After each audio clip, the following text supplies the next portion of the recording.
కుక్క తన వాంతికి తిరిగినట్లుగా, కడగబడిన పంది బురదలో పడినట్లుగా నీవు పాపం చేస్తున్నావు.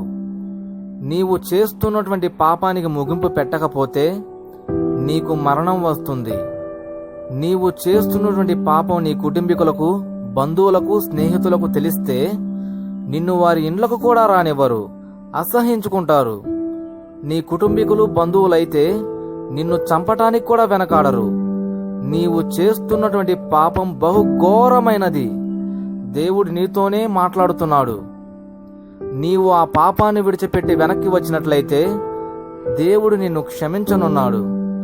క్షమాపణ పొందుటకు నీవు పాత్రుడవు కావు, కానీ దేవుడు నీ పట్ల కృప చూపుతున్నాడు. దేవుడు నీతో ఇలాగ చెప్తున్నాడు, మరణము పొందువాడు మరణము పొందుటను బట్టి నేను సంతోషించువాడను కాను. కావున మీరు మనసు త్రిప్పుకొనుడి, అప్పుడు మీరు బ్రతుకుదురు. అందరికీ వందనాలు.